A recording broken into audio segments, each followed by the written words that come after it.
साथियों नमस्कार, मैं रिजवान अंसारी हाजिर हूं आपके बीच अहम मुद्दों पर चर्चा के साथ।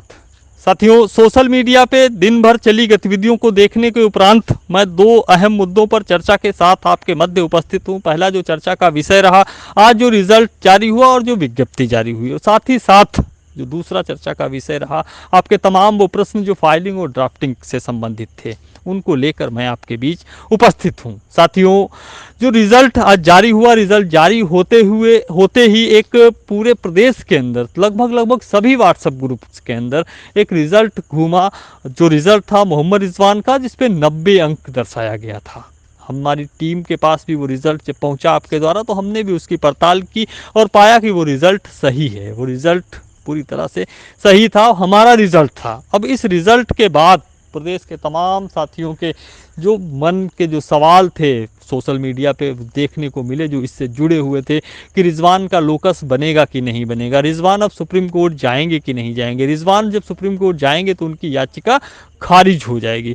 इस तरह के तमाम जो सवाल थे वो सोशल मीडिया पे उठे। कई लोगों का कहना था रिजवान नहीं लड़ेंगे, कई लोगों का कहना था कि रिजवान लड़ेंगे, कई लोगों का कहना था रिजवान हमारे साथ खड़े हैं, कई लोगों का कहना था रिजवान हमारे साथ नहीं खड़े हैं।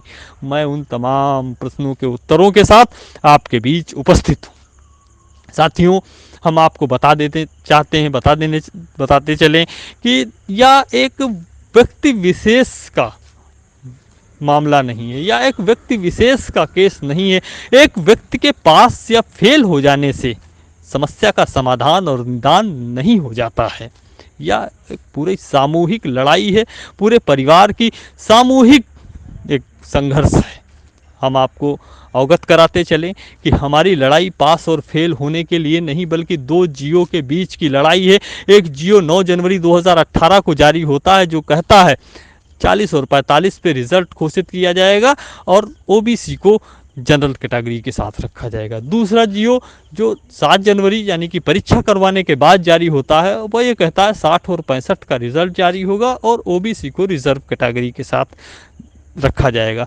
इन दो विरोधाभासी जो जियो हैं, और जो जियो परीक्षा कराने के बाद भारत में पहली बार किसी परीक्षा के बाद जो जिसमें उत्तीर्णांक बताया गया हो, उस जियो के विरुद्ध हमारी लड़ाई है। सिंगल बेंच हम गए, वहाँ से हमें विजय मिली। उसके बाद डिवीज़न बेंच में जो हुआ वो आपने देखा, आपके सामने है। हम आपको बताते चलें कि यह पहली बार नहीं है, यह हमारे साथ में पहली घटना नहीं है। इससे पहले भी हमारे साथ ऐसी घटना घटित हो चुकी है।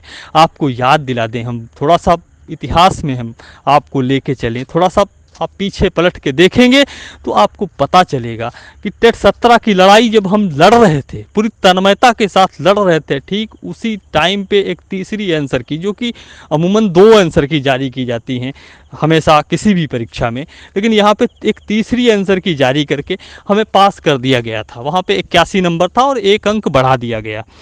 किसी भी तरीके से जो आंसर की जारी हुई थी, वो उसके आप गवाह हैं। उस समय भी लोगों के मन में सवाल थे, शंकाएं थी कि रिजवान का लोकस खत्म हो गया, रिजवान पास हो गए, रिजवान की रिट खारिज हो जाएगी, रिजवान अब हमारे साथ नहीं खड़े हैं, रिजवान अब नहीं लड़ेंगे, रिजवान अब, तमाम तरीके के सवाल थे। जो साथी हैं, पुराने साथी हैं जो उस समय थे, वो ये बात जानते हैं, अच्छी तरीके से जानते हैं। उसके बाद क्या हुआ? उसके बाद ये हुआ कि हम सिंगल बेंच भी जीते, डिवीज़न बेंच से भी हमें 2 अंक मिला। उसके बाद डिवीज़न बेंच को हम सुप्रीम कोर्ट में चैलेंज करके रद्द करवा के लाए, फिर डिवीज़न बेंच, फिर सुप्रीम कोर्ट में प्रोसेस। मतलब हमने पूरी जिम्मेदारी के साथ में, पूरी तन्मयता के साथ में टेट 17 के साथ लड़ाई लड़ी। और मैं आज पूरी जिम्मेदारी के साथ आपको बता देना चाहता हूं कि टेट 17 की बदौलत ही आप रिजवान अंसारी को और उसकी टीम को जानते हैं। उससे पहले आप इस टीम को नहीं जानते थे, इस टीम का नामो निशान नहीं था। इसलिए जिसका इतिहास ऐसा हो, आप अगर उस पर ऐसी उंगली या ऐसे अगर आरोप प्रत्यारोप या ऐसा आशंका व्यक्त कर देते हैं तो थोड़ा सा अच्छा नहीं लगता है। चूँकि हम भारत के लोग हैं, भारत के रहने वाले हैं, हमारी जो पुरातन सभ्यता है, संस्कृति है, हम हमारे इतिहास को संजो कर रखने वाले लोग हैं और इतिहास से हम सीख कर भविष्य में काम करते हैं।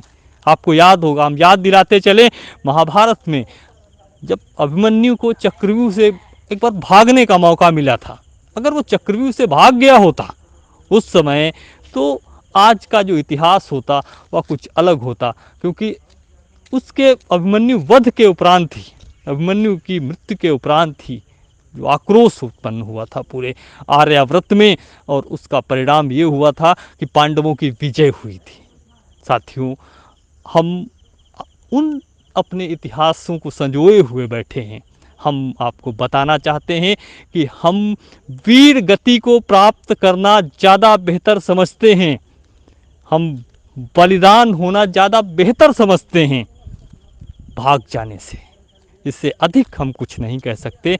हम हमारी पुरातन सभ्यता और संस्कृति है उसको आगे बढ़ाने वाले लोग हैं। इसलिए आपको किसी भी प्रकार से भयभीत और सशंकित होने की आवश्यकता नहीं है। किंचित मात्र भी आपको संशय रखने की आवश्यकता नहीं है, क्योंकि यह हमारा एक धर्म युद्ध है, सत्य और असत्य के बीच की लड़ाई है, जिसमें हम सत्य के साथ खड़े हैं और अंततः सत्य ही जीतता है, ऐसा हमारा मानना है। अब बात करते हैं कि लोकस बनेगा कि नहीं बनेगा।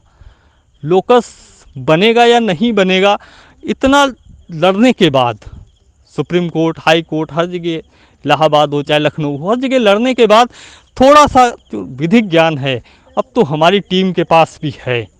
मैं ये अहम नहीं है हमारा, लेकिन हम अपना सोच सकते हैं। इसलिए हम चाहते हैं कि हमें सलाह न दी जाए कि हमें क्या करना है, हम किस प्रकार से। हमारी कुछ लोगों का कहना था कि इनकी याचिका खारिज हो जाएगी।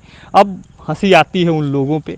इतना भी मूर्ख हमें मत समझिए कि हम ऐसी याचिका दाखिल करेंगे जो खारिज हो जाएगी। फिर भी आपकी सोच, आपको मुबारक हो, आपको आपके पास रखिए आपकी सोच को।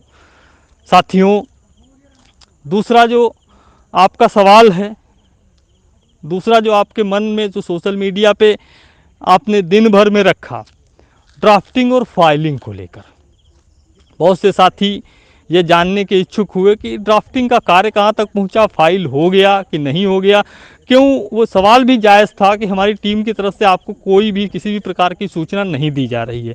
सूचना ना देने के पीछे भी कारण है, और जिसमें आपका लाभ है हमारे हिसाब से, हमारी टीम के जो सोच है उसके हिसाब से, उसमें आपका कहीं ना कहीं हित जुड़ा हुआ है। आप इस समय देख रहे हैं, इस समय जिस प्रकार की बैटिंग, धुआंधार बल्लेबाजी जिस तरीके से मैदान में हो रही है, एक के बदले एक ताबड़तोड़ विज्ञापन, एक के बदले एक ताबड़तोड़ रिजल्ट हो, चाहे आपत्ति हो, चाहे आंसर की हो, चाहे विज्ञप्ति हो, एक के बदले एक, एक के बाद एक, एक के बाद एक, जो ताबड़तोड़ बैटिंग की जा रही।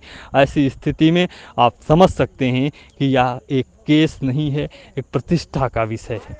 और हमारी कोई भी सूचना, कोई भी जानकारी हम नहीं चाहते कि कोर्ट में दाखिल करने के बाद भी समय से पूर्व हमारे विरोधियों के हाथ लग जाए। ऐसी हालत में भी हम आपके साथ कोई भी चीज़ शेयर नहीं करना चाहते। हाँ, हम आपको इतना आश्वस्त और मुतमईन कर देना चाहते हैं कि जो ड्राफ्टिंग, जो फाइलिंग टीम की तरफ से की जा रही है, वह ड्राफ्टिंग फाइलिंग अपने आप में अकाट्य है, अटूट है। क्योंकि हमारी टीम के लोग जो सुप्रीम कोर्ट लड़े हैं वो जानते होंगे, अच्छी तरीके से जानते होंगे कि फाइलिंग 4-5 दिन के अंदर फाइलिंग करना संभव ही नहीं है, असंभव कार्य होता है। हाँ, 150 पेज की अगर कोई अपील फाइल करनी है, सेल्फी फाइल करनी है तो एक अलग विषय है, लेकिन अगर आप पूरा जजमेंट जीतने के लिए कोर्ट में जा रहे हैं तो आपको सारी चीज़ों को सिस्टमेटिक तरीके से पूरे एनेक्सर के साथ में आपको कोर्ट के समक्ष जाना होगा। और हम चूँकि अंतिम रिजल्ट जीतने के उद्देश्य से 9 जनवरी के उस जीव को बहाल करवाने के उद्देश्य से माननीय न्यायालय की दहलीज पर हैं, इसलिए हमारी ड्राफ्टिंग का मजबूत होना बहुत ज़रूरी है, जो कि भविष्य में हमारे लिए खतरे का सबब ना बने किसी भी प्रकार से। इसलिए इस पूरी की पूरी ड्राफ्टिंग को कम समय में रेडी करने के लिए मैं तो धन्यवाद देना चाहता हूं, दिल से धन्यवाद देना चाहता हूं हमारी टीम के उन वकीलों का, और हमारी टीम के जो कमांडोज़ हैं उनका भी, जो 24 घंटे में 3-4 घंटे की नींद लिए, 20-20 घंटे चल के जाग के लगातार जिन्होंने टेबल पर बैठकर काम किया। साथियों, कहना आसान होता है, लेकिन जब करते हैं उस समय नींद भी लग रही होती है। उस समय उनके मन में केवल एक ही ख्याल आता है कि हमारे पीछे एक लंबा समूह है जो हमारी तरफ टकटकी लगा के देख रहा है, जिसकी उम्मीदें हमारी तरफ हैं। और ऐसी स्थिति में, ऐसी परिस्थिति में उनका नींद से फिर से वो बेजार हो जाते हैं, फिर से वो जग जाते हैं और काम करना स्टार्ट कर देते हैं। हम आपको उस विषय में बहुत अधिक तो नहीं बताना चाहते हैं, ड्राफ्टिंग के विषय में हम कोई चर्चा भी नहीं करना चाहते हैं, लेकिन हम हाँ इतना ज़रूर आपको आश्वस्त कर देना चाहते हैं कि वो ड्राफ्टिंग जब भी आपके समक्ष आएगी एक दिन, और जिस दिन वो आएगी उस दिन जो भी विधिक जानकार हैं वो अपने आप में उसका लोहा मानेंगे, और वो पूरे हिंदुस्तान के सभी कोर्ट में आने वाले समय में नज़ीर के तौर पे पेश की जाने वाली है। उस ड्राफ्टिंग पे हम लोगों ने काम किया है, ऐसी ड्राफ्टिंग हम लोगों ने की है। इसलिए आपको किसी भी तरीके से हताश, निराश और परेशान होने की ज़रूरत नहीं है।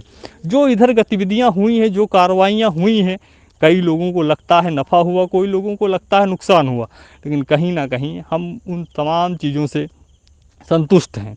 आपकी जो मनोदशा है, आपकी जो स्थिति है, हम वह समझ सकते हैं और भली भांति अच्छी तरीके से हम जान सकते हैं कि रिज़ल्ट जारी हो रहा है, विज्ञप्तियाँ आ रही हैं, आंसर की आ गई, तमाम चीज़ें अब ताबड़तोड़ हो रहा है। ऐसी स्थिति में जो आपके मन में जो उद्गार उठते हैं, जो आपके मन में जो शंकाएं उत्पन्न होती हैं, उन शंकाओं को लेकर भी हम पूरी तरह से सजग हैं। इसलिए हम आपसे निवेदन, अनुरोध करते हैं कि आप स्वस्थ रहें, अपने परिवार के साथ रहें, पूरी तरह से हम जितना बेहतर से बेहतर कर सकते हैं उससे बेहतर हम कर रहे हैं। इससे बेहतर अन्य कुछ संभव नहीं है। अभी बात करेंगे कि ड्राफ्टिंग आपकी कब करेंगे, इस विषय में हम आपके साथ में किसी भी चीज़ को शेयर नहीं करना चाहते हैं, किसी भी बात को हम आपके समक्ष नहीं रखना चाहते हैं। ड्राफ्टिंग हमारी हो चुकी है या हम करेंगे, इस विषय पे हम कोई भी बात नहीं करेंगे। हाँ, सुनवाई शुरू होने से 2 घंटा पहले ज़रूर हम आपको अवगत करा देंगे। हम उम्मीद करते हैं कि आपके फ़ोन कॉल्स नहीं आएंगे। आपने हमें कमिटमेंट किया था कि हम फ़ोन कॉल्स करके आपको डिस्टर्ब नहीं करेंगे, और इसीलिए आपने देखा होगा 2 दिन पहले, चूँकि अगर हमें किसी और चीज़ से मतलब होता, हम किसी और चीज़ के अगर हम इच्छुक होते, तो पूरे प्रदेश के लोग चाहते थे याची बनने के लिए, हमने हमारी याची जो प्रोसेस थी उसको बीच में रोक दिया। क्यों? क्योंकि हमारी ड्राफ्टिंग और फाइलिंग किसी भी प्रकार से प्रभावित ना हो। बहुत से साथी अभी भी संपर्क कर रहे हैं याची बनने के लिए। हम उनसे बता देना चाहते हैं, उनको अवगत करा देना चाहते हैं कि याची प्रक्रिया अभी हमारे पास गतिमान नहीं है और याची लाभ जैसी अभी कोई स्थिति नहीं है। यदि कोई ऐसी स्थिति बनती है या हमारे वकीलों के द्वारा कोई याची जोड़ने की प्रक्रिया बताई जाती है, तो ज़रूर हम आपको बहुत जल्द अवगत कराएंगे, लेकिन अपने तमाम कामों से फारिग होने के बाद ही हम आपको याची से संबंधित कोई जानकारी मुहैया करा सकते हैं, दे सकते हैं। हम आपको अवगत कराते चलें कि इस समय कोविड-19 चल रहा है। आप फिजिकल डिस्टेंसिंग का पालन करते हुए अपने बच्चों के साथ रहें।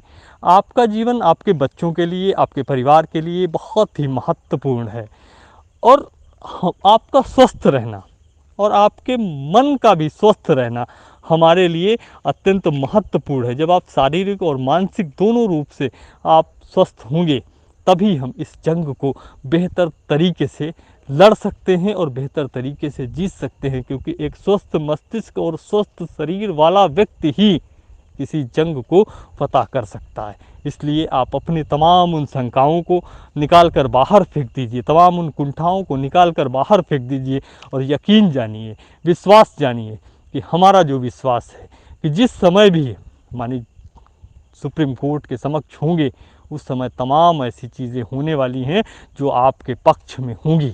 हम बहुत सी बातें बताना भी नहीं चाहते हैं और उम्मीद करते हैं अब आप पूछना भी नहीं चाहेंगे, ऐसा हमें आशा और विश्वास है। हम आपके साथ उस समय तक खड़े हैं जिस समय तक सत्य का पूरी तरह से विजय स्वरूप पूरा हिंदुस्तान न देख ले, उस समय तक हम अपने प्रण के साथ खड़े हैं। हमारी पूरी टीम पूरी मुस्तैदी के साथ में लड़ रही है, और टीम अकेले रिजवान अंसारी से नहीं बनती है, टीम के कई साथी जो पास हैं, टीम के तमाम ऐसे साथी जो फेल हैं, वह सब एक धागे पिरोए हुए मोतियों के तरीके से हैं और सब एक दूसरे से सामंजस्य बिठा के काम कर रहे हैं, बिना किसी भेदभाव के। या भी देख के हमें बड़ा अच्छा लगता है। तो हमारी टीम के उन साथियों को भी हम आभार व्यक्त करते हैं, और आपका भी हम आभार व्यक्त करते हैं कि आपका जो प्रेम, स्नेह, प्यार हमें समय समय पे मिलता है, जिसकी बदौलत हम हमारी जो काम करने की जो ताकत है, जो ऊर्जा है, वो बढ़ जाती है। और हम अपेक्षा भी करते हैं कि आपका प्रेम, स्नेह और आशीर्वाद हमारे साथ इसी तरीके से बना रहेगा, जिससे कि हम हमारे दुगने आत्मविश्वास के साथ में काम कर सकें। इसी अपेक्षा और अनुरोध के साथ हम आपके बीच आगे समय समय पर उपस्थित होने का काम करेंगे। तब तक के लिए आप सभी का बहुत बहुत आभार, आप सभी का बहुत बहुत धन्यवाद। आपके संघर्ष का साथी रिजवान अंसारी। जय हिंद।